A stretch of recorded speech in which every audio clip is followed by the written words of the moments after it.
What's up? This is Tha Funkee Homosapien, representing Hieroglyphics. You listening to Breakdown FM. We're back here, Davey D, hanging out with you this afternoon, talking with Tha Funkee Homosapien. 10-year anniversary for the legendary Hieroglyphics Crew. Of course, Tha doesn't keep track of time, and he's been doing this forever. He goes beyond 10 years. He's a vet in the game, going all the way back to the early 90s and probably even before that.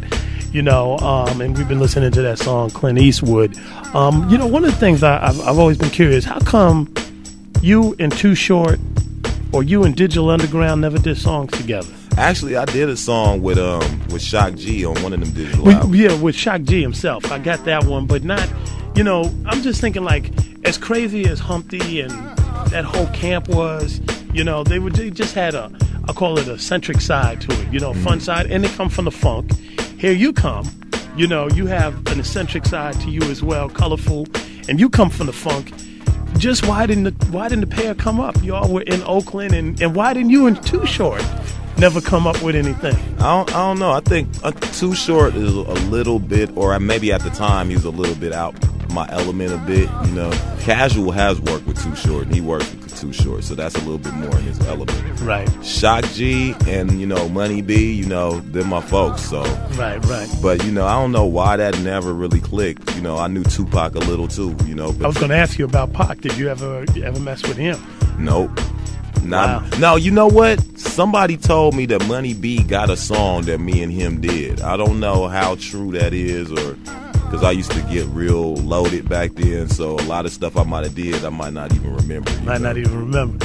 You know, that's interesting. The funny thing is that you, Pac, I think it might be Adisa Banjoko, Boots, and all of it. Yeah, all y'all used to kind of, you know, kick it with Kilu and Shasha, former Black Panther, and she used to give y'all like a little game on social politics and all that.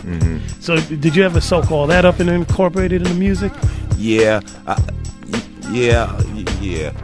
I'll say it like this, man. I try to leave the heavy social political stuff to those that could do it better. But yeah, I do infuse that into my music. I just try to put it on more of a street level or more of a basic level, like person to person level, you know what I'm saying? But those type of ideas are in it though, yeah. Okay.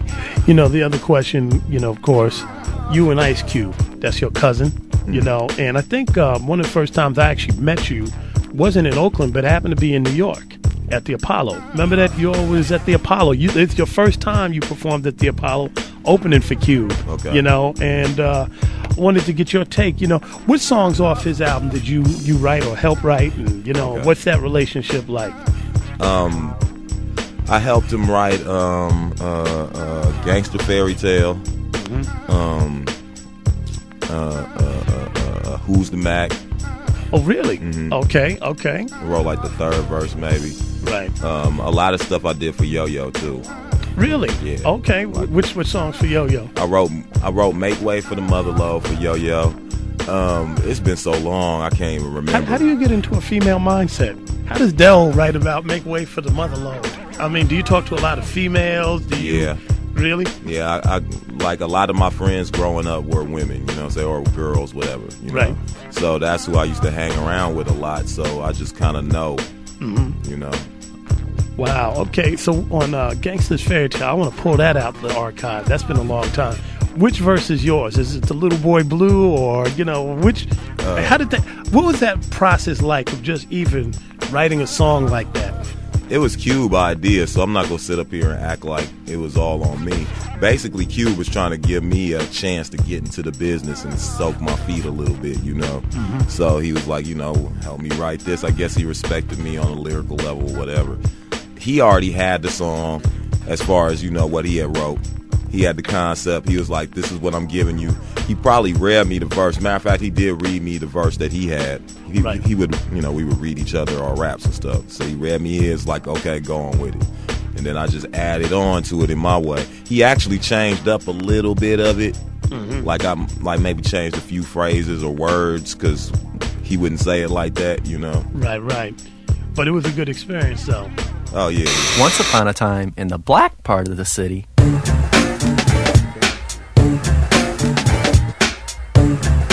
That doping up for you? Yeah, that was alright. You in the house. and we outie 5,000. See ya. You know, have you all ever collaborated again, done any projects? And, you know, why doesn't somebody like Del be in, you know, Cube Vision movies? To tell you the truth, there was a time, like between the first album and when I started doing the second album, where a lot of people around me were like clowning me, you know what I'm saying? Because they was like, that ain't the first album. They was like, that ain't the real hip hop, and you know, it's all that funk, and that's what gangsters rap to, blah blah blah, whatever. Really? You know, yeah. A lot of people was just on my helmet, you know what I'm saying? Right. So I was like, man, it just made me hella depressed and stuff, and so I kind of like revolted against all of that, and that's how I came up with the second album. It took me a while for me to figure out, like, there wasn't nothing even wrong with the first album. It was just some fools. They didn't have no money, no whatever. They wasn't doing nothing and just sitting back hating, basically. Yeah, that first album, what is it? Just for My Cousin George? Yeah. Is that what it's called? I Wish My Brother George Was Here. Yeah. I mean, that's a classic, and you know, No Cause for Alarm is big. You know, what were the other ones, man? Y'all, it seems like Hyro has so many albums come out, it's hard to keep up. What are all the Del albums that have come out? Okay, I Wish My Brother George Was Here, No Need for Alarm, Future Development, which never came out because I got dropped, but we ended up releasing it ourselves. Okay, dropped from where? Atlantic? Elektra. Elektra? Yeah, Atlantic. That wasn't. Yeah, basically. That wasn't a good label, man. Yeah. They didn't really know how to do stuff. That's me saying that, you know, based upon all the artists that I know that have passed through that door. They all seem to have the same complaint. Yeah. Oh well. I will say, Dante Ross, that's my man. He looked out for me, you know what I'm saying? Right. And he tried to do whatever he could to make it happen. But once he had to bounce, right, because the whole ship started getting changed, you know what I'm saying? So once he bounced, that was pretty much it for me. It was a wrap. Yeah. A wrap. So Future Development, that was the third one. Yeah. And any others? Did I miss something? My fourth one, which was my first official release on Hieroglyphics Crew, was Both Sides of the Brain. That's right, Both Sides of the Brain. So what's coming up next? When's the next one? The next one's called 11th Hour, and that one's going to be released on Def Jux Records. Okay. Oh, really? Yeah. Def Jux? So who's producing it? Me, pretty much. I produced most of it, executive produced it. But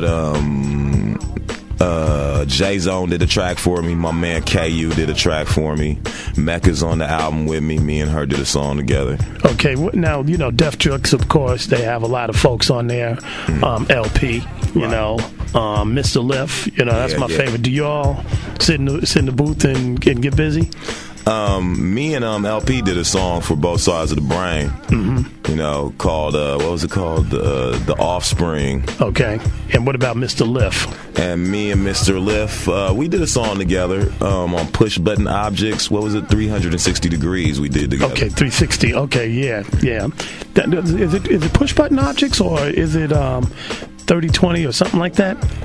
I don't know. I think it was Push Button Objects. Okay. It's been a while, so I can't say that I'm totally sure, but I think it was Push Button Objects. That's what I like about people like Del, man. They walk in there with so many records. It's like, you know what? I can't really remember my entire catalog. You ever get on stage and like actually forget your words? Do you have, like Chuck D, this is a true story. Like Chuck D cannot remember his lyrics. You know, like before, you know, he has a photographic memory until it comes to his lyrics, and he has to like really read his stuff up. And I've been to too many concerts where he's like, I gotta like look at my stuff, you know. Yeah. And I've seen other artists have to go on the internet to get their things. So do you find that, you know, you getting ready like Slims? Before Slims, will Del be in the dressing room looking up his lyrics? Well, we've been doing this show for so long. Okay. We have like a set show, and like every year we just add a little bit more to it. Okay. So I have certain songs that I always do. Right. You know what I'm saying? So I know them at this point. I done performed them for so long that I know them. Now, somebody might come along and say, you know, pull something obscure, you know, go way back. I mean, yeah, then I wouldn't be able to do it. Yeah, then there's no way. You're not the jukebox. Yeah, I do so much stuff, even stuff that don't even come out. You know what I'm saying? Like I'm constantly working on music every day. Right. So there's no way for me to be able to remember them lyrics unless, like you said, get on the internet, look and see. You know what I'm saying? Right. Some kid in Missouri, you know, did you the favor of, you know, writing down your whole lyrics. Diesel, back to rap to y'all, unloading a lot off my chest, no sense in holding.